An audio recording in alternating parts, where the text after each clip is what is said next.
Dan sampai puncaknya bisa ngehack institusi resmi, bisa perusahaan-perusahaan travel yang dimana di sana ada data. Ya. Apa yang dihack? Kita datanya mereka, habis itu kita kasih seperti kode booking palsu, kode barcode-nya visanya jadi visa legal. Dia udah payment, saya kasih misalnya kode book dengan apa yang kita punya dari travel kita. Ya. Nah, dia cek sementara bisa, benar ada nama dia, ada nama penerbangan dia, tapi pas dia ke bandara itu nggak bisa.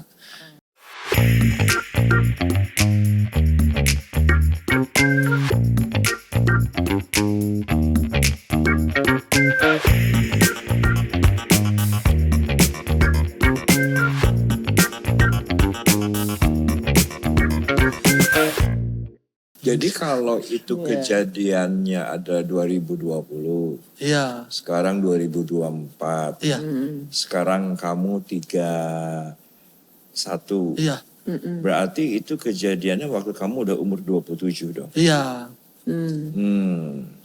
Jadi Umur maksudnya secara nalar sudah cukup dewasa lah. iya, Walaupun dengan hidup yang begitu rumit. iya.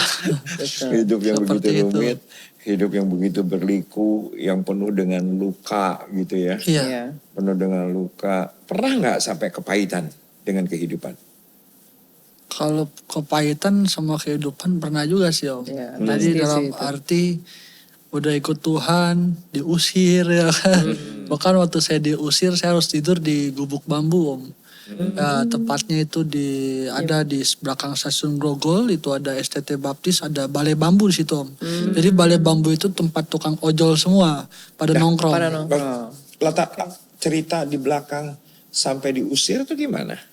Ya udah nggak bisa lagi, udah nggak mau lagi keluarga ngeliat kita gitu.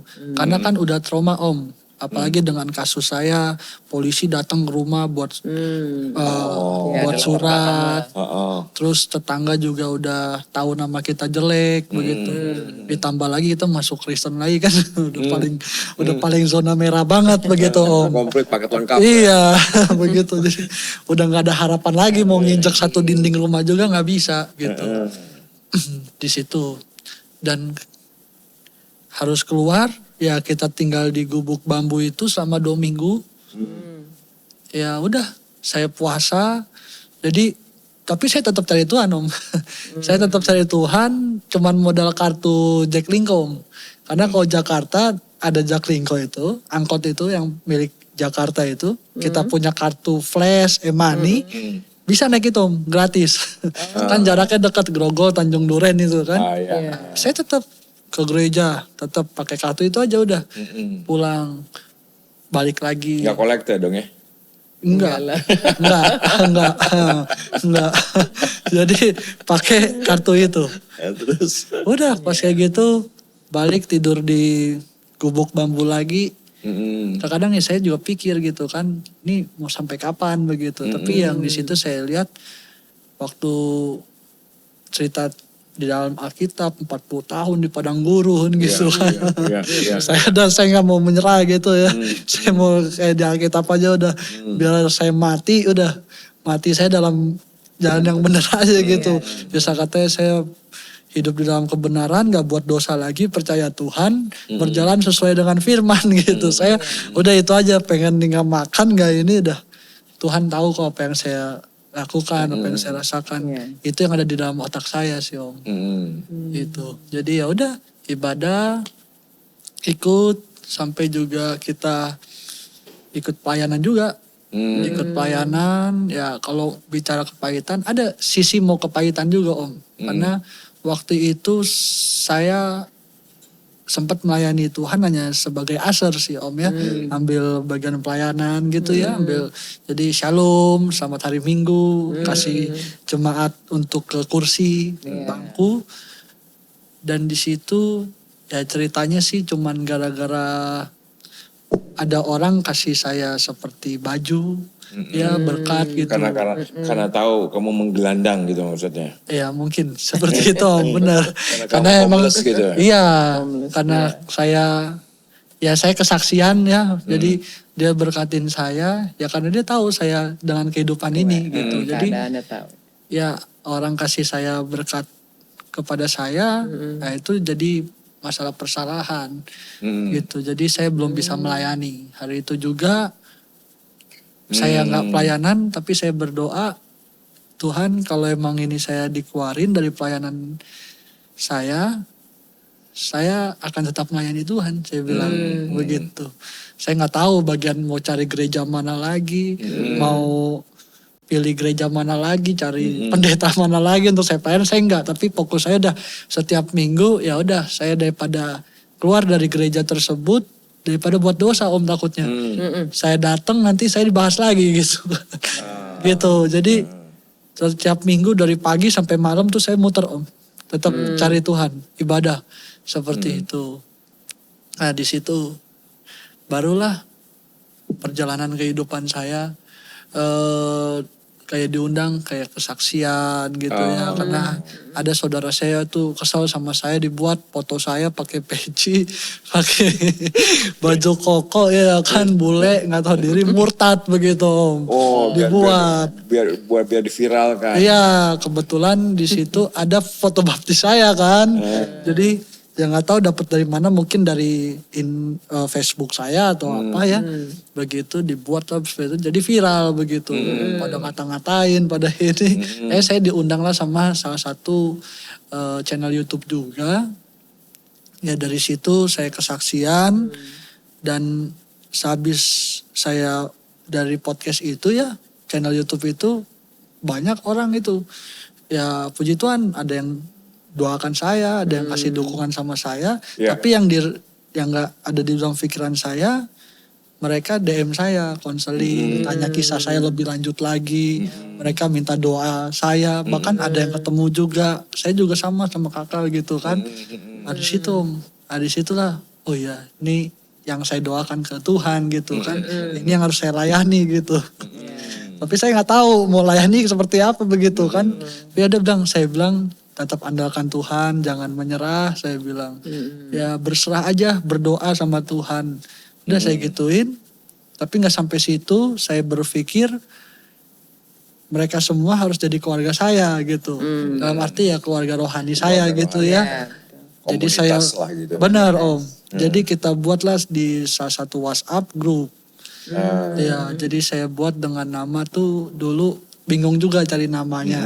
Jadi saya cari aja apa ya, oh ya anak Tuhan aja kan, bahasa Inggris The Son of God gitu. Son of God udah. Oke, The Son of God Community, ya itu saya buat nama The Son of God Community. Dari 1 orang, 2 orang, 3 orang ketemu sama saya, ya saya buka pikiran. Oh ini dia sering kontak pagi, siang, malam kontekan terus kita Om.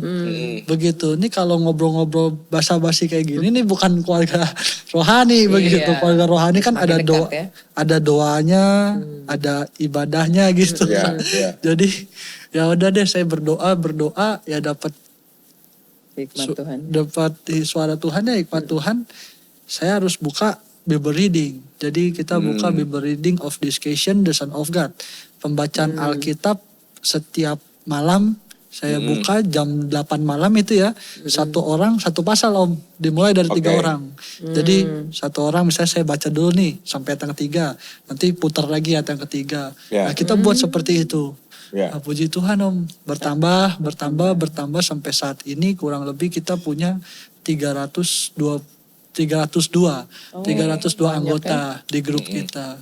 Seperti itu. Jadi ya dari berbagai denominasi, dari berbagai gereja, dari berbagai kota pastinya ya. Iya benar.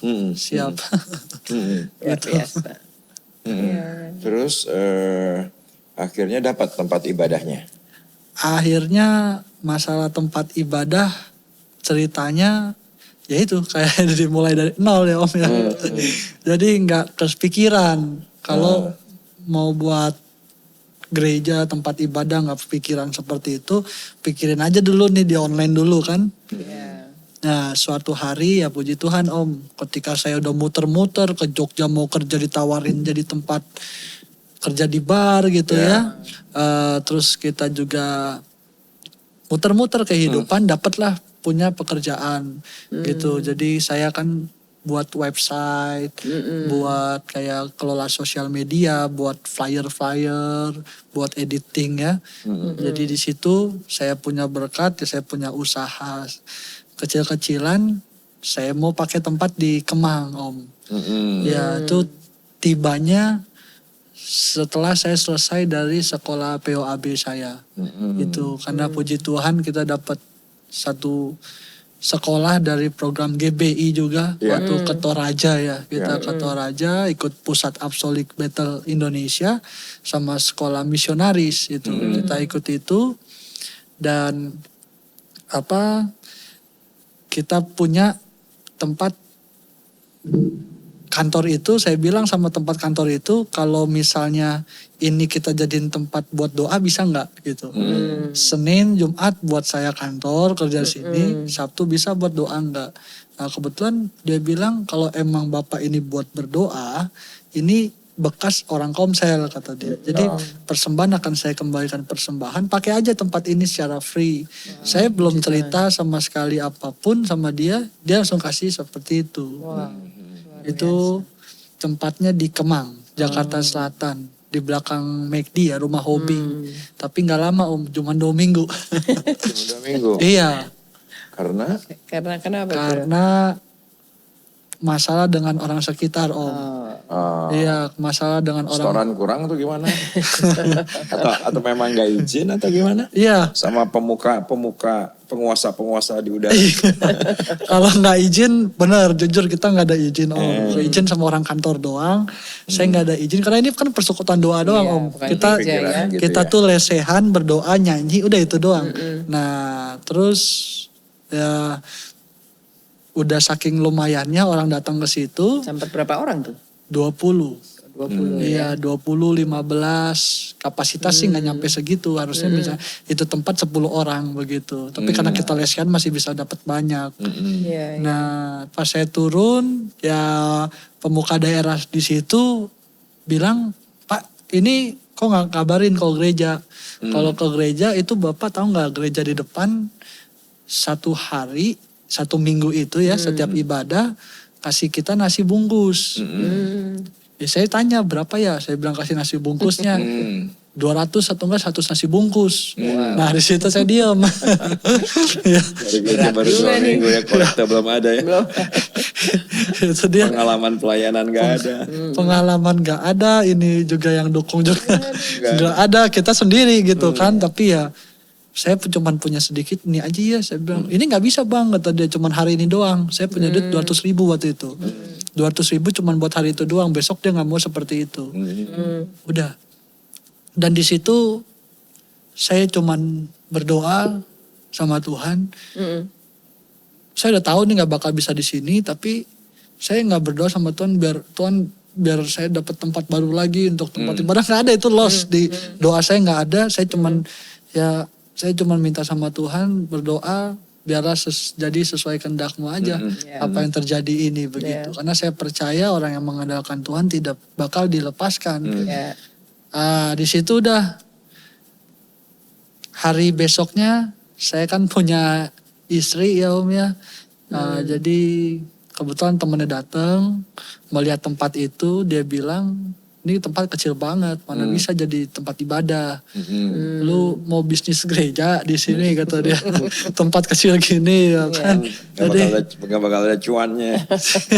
Ya, jadi udah kalau lu mau pergi ibadah, punya tempat ibadah, punya buat bisa nampung jemaat, lu pergi aja ke Cikarang. Wah. Katanya gitu. Ya udah di Cikarang ada berapa ruko gua bisa dipakai buat ibadah. Begitu. Nah di situ saya berdoa, oh ini Tuhan baik. Saya bilang kan di saat kita mau keluar, bentar lagi warga mau datang untuk usir gitu. Tapi yang siapkan ya. iya, jadi tapi yang saya bingung, wah ini perjalanan jauh. Saya hidup di Jakarta, kebanyakan friend di Jakarta, yang kita rintis juga udah di Jakarta, harus pindah ke Cikarang. Itu mulai dari nol lagi Om. Iya. Dari nol lagi bener. Jadi mulai dari nol lagi, saya dengan iman hari itu saya bilang sama istri saya, kita lihat ke sana. Dan itu pertengahan tahun lalu. Iya, Pertengahan tahun lalu. iya pertengahan tahun lalu total. Jadi kita pergi ke sana, saya lihat itu ruko lantainya 3 di Jababeka Residen ya Om ya, Cikarang. Kalau secara ruko itu baru, saya masuk ruko itu baru, yang namanya showernya juga masih ada plastiknya, pintunya juga masih ada plastiknya begitu. Saya pikir, saya bilang ntar dulu ini bener-bener dikasih atau kita suruh sewa. Saya bilang kalau sewa aja harga udah miliaran rupiah di situ Om. Jadi ya benar, kita dikasih untuk ibadah di tempat itu gitu. Ya dengan lantai 3, kita pakai lantai 2 untuk ibadahnya di situ. Sampai kita juga harus cari kontrakan di Cikarang juga. Seperti itu. Nah, sampai berapa lama di tempat yang ruko itu? Ruko, iya. 8 bulan. Oh, 8 Oh, 8 bulan. 8 bulan. 8 bulan. Iya. 8 bulan. Terus apa yang terjadi?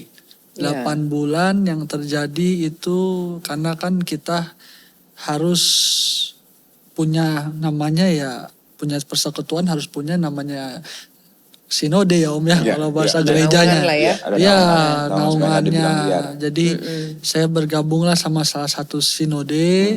Habis kayak gitu udah berjalan karena saya kenal dengan salah satu hamba Tuhannya juga. Tetapi kita harus berpisah Om. Berpisah 8 bulan karena masalah dengan surat izin ya Om ya. Karena kalau buat jujur kita ada di garis yang merah. Dan harus ada surat izin legal dari gereja resmi.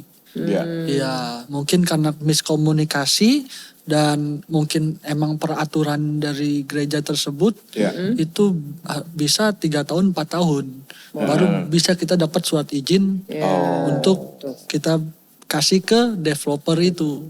Seperti di situ. Terlalu lama ya. Iya, terlalu lama. Padahal aduh kalau mau ngomong kepahitan bahkan kita nih nggak bisa dilanjutin. Saya tinggalin aja kali ya. Saya bilang udah gak jadi hamba Tuhan gitu kan. Hebat ya kamu ya. Daripada mikul salib terlalu berat saya pikirkan. Tapi nggak mau berhenti di situ aja. Karena dengan optimis hidup saya yang awal, kalau saya mati untuk Tuhan gitu. Saya pikir. Jadi ya istri saya ini kan dia salah satu anak rohani dari Hamba Tuhan lah. hamba Tuhan. Jadi dia bilang sama saya juga untuk bergabung ke dalam sinode GBI. Seperti itu. Jadi ya udah.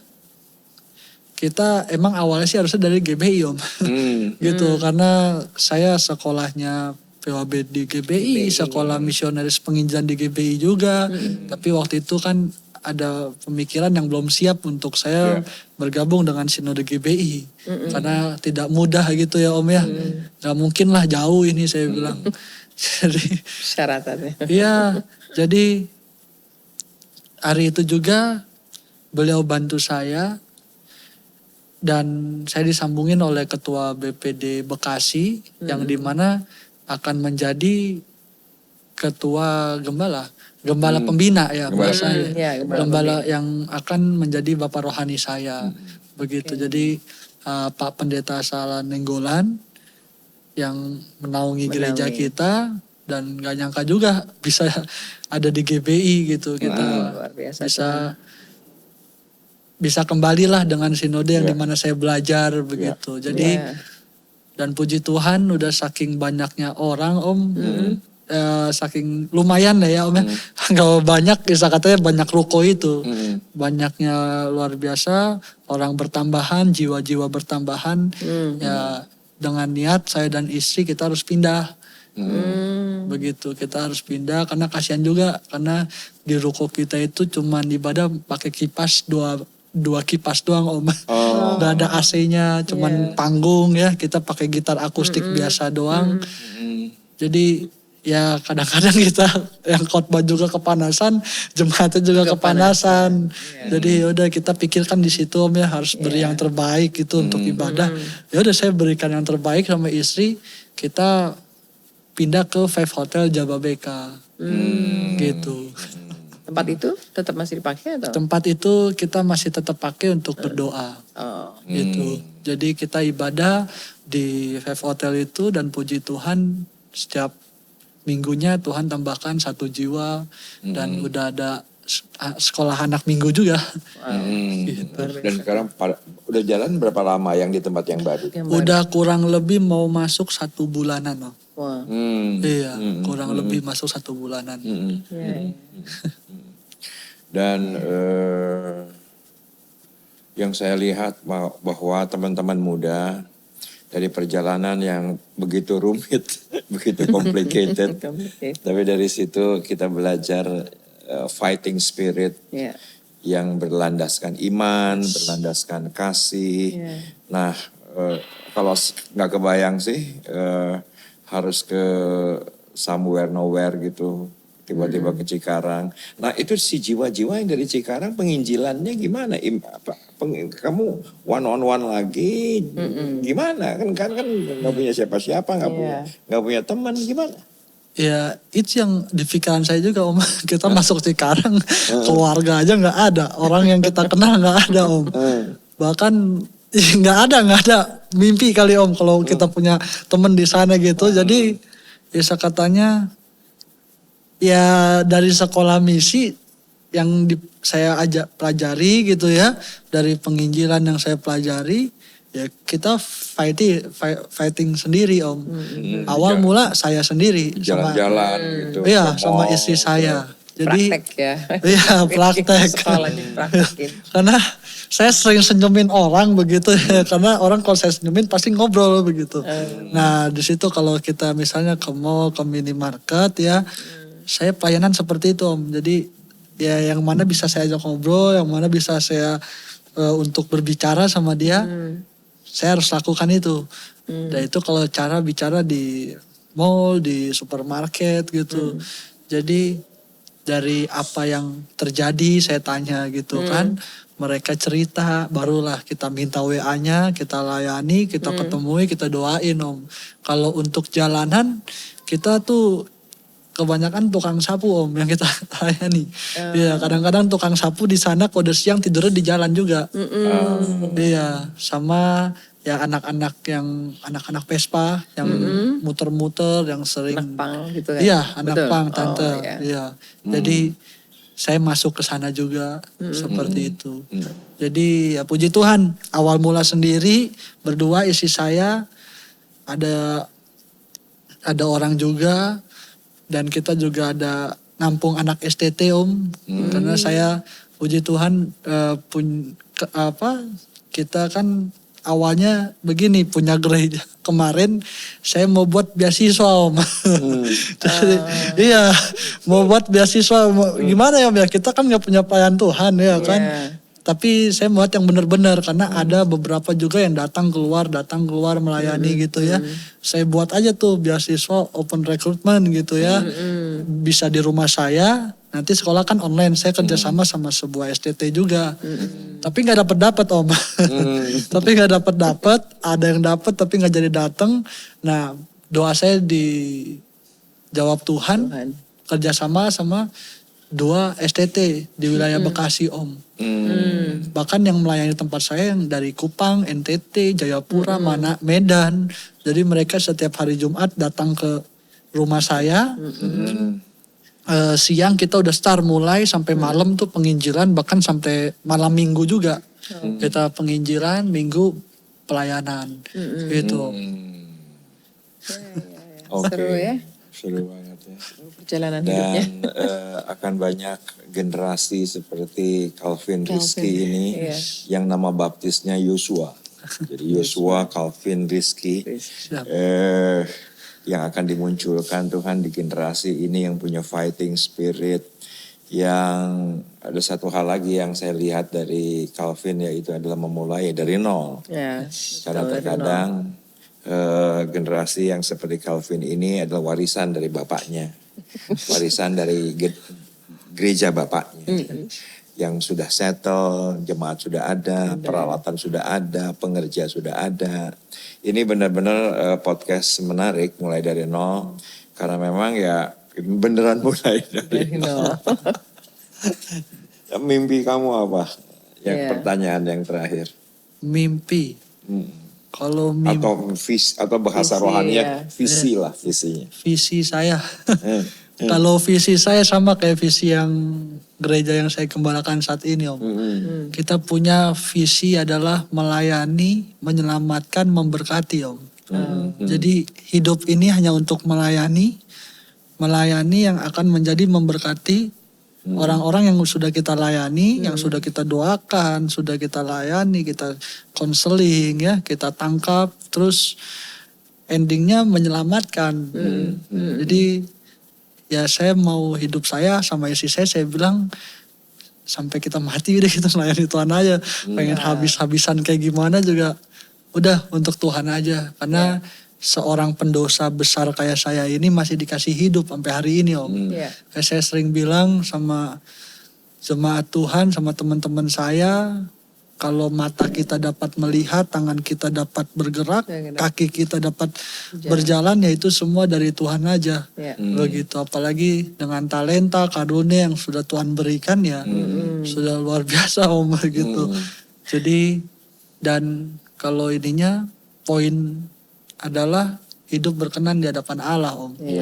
Itu aja. Jadi dari melayani, menyelamatkan, memberkati, dan hidup berkenan di hadapan Allah. Saya nggak tahu nanti Tuhan bawa saya seperti apa, udah saya jalanin aja yang ini dulu. Karena kalau mau berpikir kadang-kadang ya seperti itu, Om. Waktu saya pelayanan dulu ya, saya sering muter-muter, Om. Diundang gereja sini, pelayanan di sini, pelayanan di sini. Jadi nggak terarah gitu, Om. Saya akuin itu. Karena nggak punya rumah.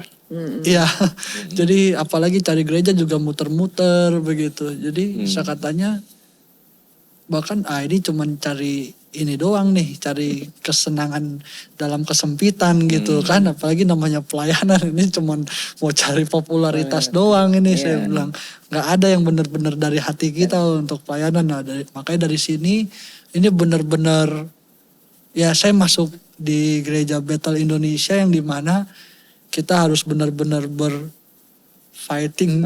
Benar-benar sendiri ya sama istri, sama pelayan Tuhan. Karena bagi saya kenapa saya harus fighting sendiri, kalau kita nggak melakukan yang terbaik, pelayan Tuhan di tempat saya, jemaat Tuhan di tempat saya juga mungkin mereka pikirnya ini nggak sempurna gitu kan. Bukan berikan yang terbaik begitu. Ya, jadi kalau untuk impian saya, hidup saya untuk melayani, nggak bisa tidur kalau satu orang belum saya selamatin, Om. Minimal masuk di dalam komunitas saya aja gitu. Jadi karena masih banyak yang harus diselamatkan juga, Om. Apalagi saya ada di daerah Cikarang. Nah, pesan-pesan kamu untuk teman-teman yang mengikuti online hari ini. Ya. Kalau silakan. Pesan-pesan hanya tuh iman yang kuat untuk kita dapat berdiri yang kuat. Hanya butuh semangat yang benar-benar gak bisa kita nggak bisa kita redupkan semangat kita untuk melayani Tuhan begitu. Jadi dimanapun saudara, jangan pernah menyerah untuk melayani Tuhan, jangan pernah menyerah untuk berbuat baik, dan terus jadi berkat dimanapun berada. Pastinya harus terus berdoa dalam setiap kehidupan ini, setiap hari terus mengucap syukur akan kebaikan Tuhan. Dan saya percaya teman-teman pasti bisa melakukan juga dengan talenta, karunia yang telah Tuhan berikan kepada teman-teman semuanya. Luar biasa. Ya, puji Tuhan. Hari ini saya pribadi sangat diberkati. Kenapa saya sangat diberkati? Karena teman-teman, sahabat-sahabat mulai dari nol pasti mengikuti episode-episode sebelumnya. Yang memang episode-episode sebelumnya Saya baru sadar barusan bahwa mereka lah orang-orang populer. Mereka lah orang-orang yang sudah melayani sekian puluh tahun. Kalau mulai dari nol ya ini paling benar. Ini mulai dari nol. Semuanya mulai dari nol.